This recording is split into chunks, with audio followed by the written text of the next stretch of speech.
गोविंद।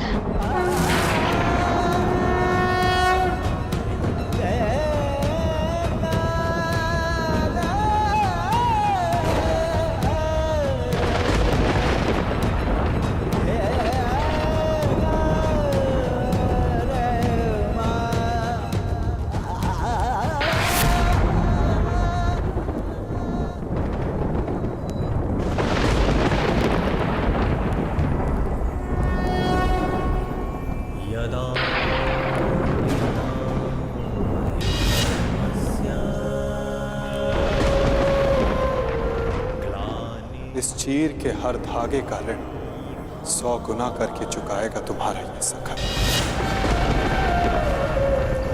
अभ्युत्थानम् अधर्मस्य तदात्मानं सृजाम्यहम्।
पुत्री द्रौपदी,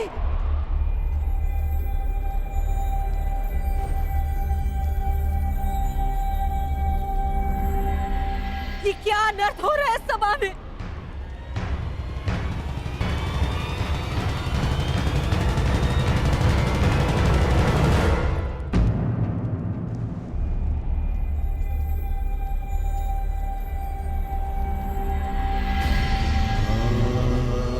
मेरे निकट मत आइएगा माताश्री। मैं मलिन हूँ। नहीं नहीं पुत्री, मेरी पुत्र वधु मलिन नहीं हो सकती। मैं आपकी पुत्र वधू नहीं, ना ही कुरुवंश की कुलवधू।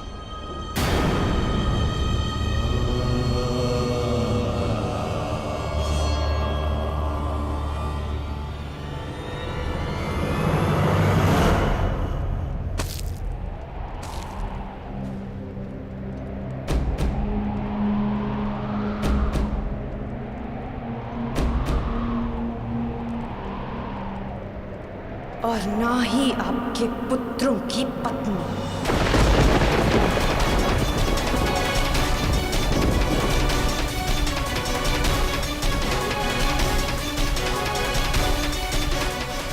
मैं एक जीता जागता शव हूं। शव, इस संसार की स्त्रियों की लुटी हुई मर्यादा का। मैं कुंड हूं, इस सृष्टि की सभी स्त्रियों के आंसुओं का। आज मैं अग्नि नहीं, आज मैं अग्नि सुता नहीं, स्वयं अग्नि हूं। इस मूक मौन सभा के शमशान में जलते हुए नारी के मान के चिता की अग्नि हूं मैं, जो सब कुछ भस्म कर देगी, सब कुछ नाश कर देगी।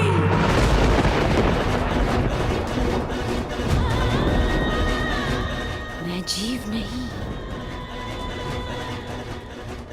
साक्षात मृत्यु हूं, केवल मृत्यु। इस सभा में उपस्थित प्रत्येक अधर्मी की केवल मृत्यु।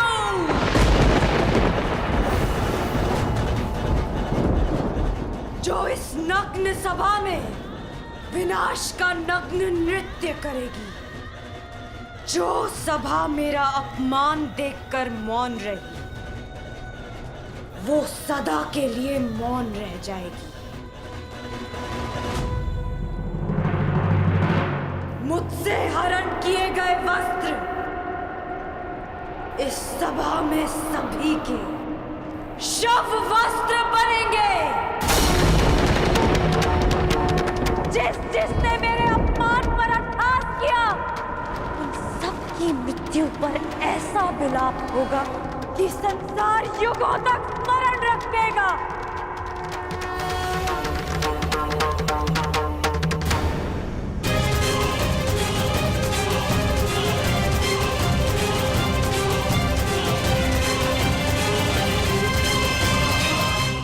मैं याज्ञसेनी श्राप देती हूँ इस सभा को। नहीं पुत्री, इन्हें श्राप मत दो। अपनी ज्येष्ठ माता की बात सुन लो। क्यों सुनूं मैं किसी की? क्यों? जब मेरी चीत्कार किसी ने नहीं सुनी तो फिर क्यों? क्षमा कर दो पुत्री। मेरा श्राप ही क्षमा है महारानी, क्योंकि यदि दंड दिया तो इसी जीवन के प्रत्येक क्षण में नर्क का अनुभव होगा इन्हें।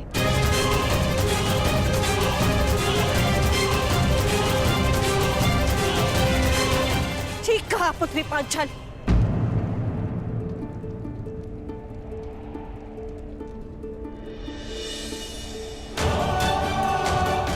इन सबको जीवन के हर पल नर्क का अनुभव होना चाहिए।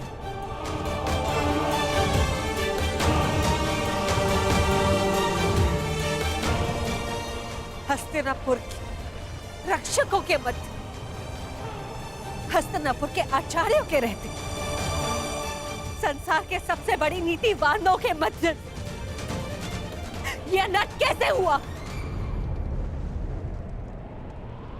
मैं आपसे पूछती महामंत्री, हस्तिनापुर में अंधे युग का प्रारंभ कैसे हुआ? क्यों नहीं आपने इच्छा मृत्यु मांग ली ताजश्री? और आपने क्यों नहीं अपने ही वाणों से अपने हृदय को भेद लिया द्रोणाचार्य?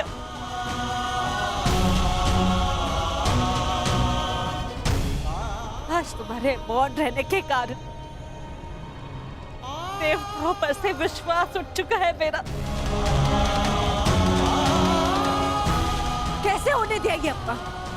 कैसे बन गए इनके दास? कैसे? मैं द्वारका से कृष्ण की नारायणी सेना लेकर आऊंगी और बलराम के बल से विनाश कर दूंगी इसका।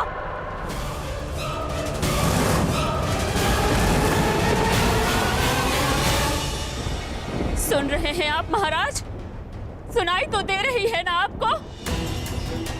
हस्तिनापुर की ओर बढ़ रही इस विनाश के पश्चात अपने आंखों पर पट्टी बांधते समय मैंने ये नहीं सोचा था कि एक दिन ऐसा भी आएगा, आप अपने मन की आंखों पर पट्टी बांध लेंगे।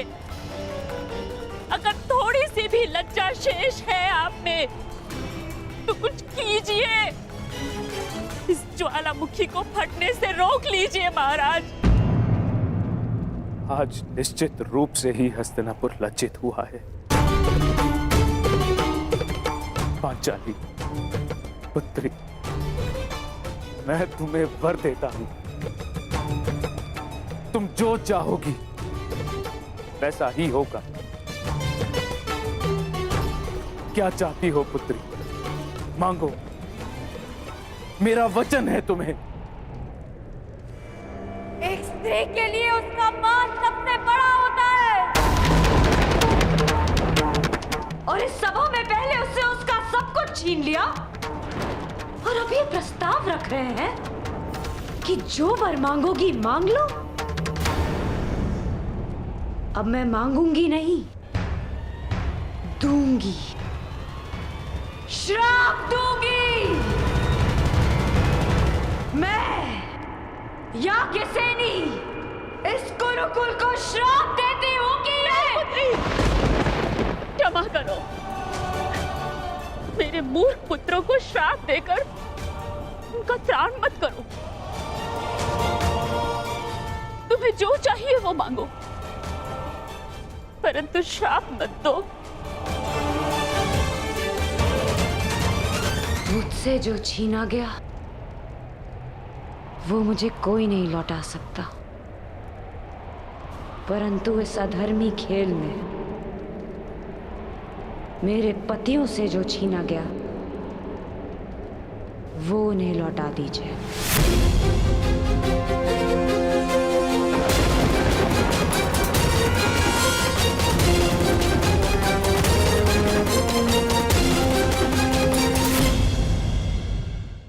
इस अधर्मी खेल में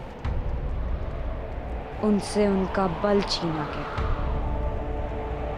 शस्त्र छीने गए, उनका राज्य छीना गया।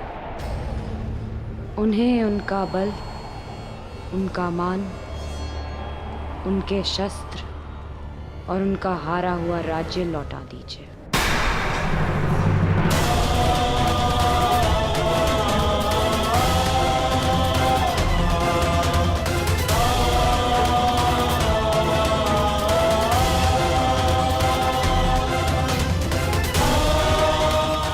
वाह,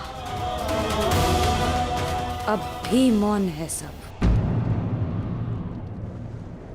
और आप कह रहे थे दिया, जो तुमने मांगा दिया।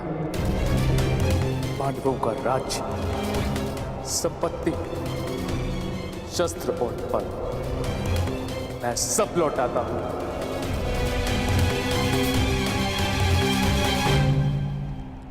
हे पिताश्री, मेरी जीती हुई संपत्ति को लौटाने का अधिकार आपको नहीं है पिताश्री? मैंने इस युद्ध में जो भी जीता है वो अपने बल पर जीता है, अपने।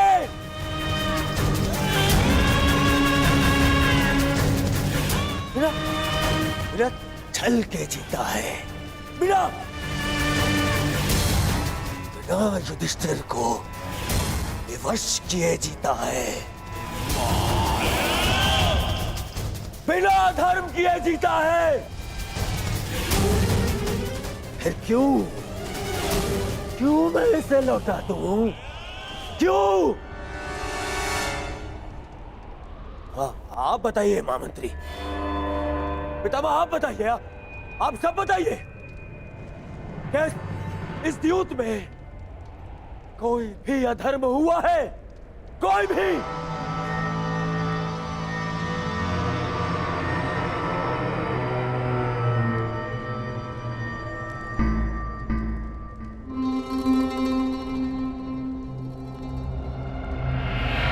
फिर से मौन हो गए सब। अधर्म सामने खड़ा होके पूछ रहा है कि उसने क्या अधर्म किया, और सब फिर से मौन। इस सभा में इतना सब कुछ हो जाने के बाद भी आप सब मौन हैं।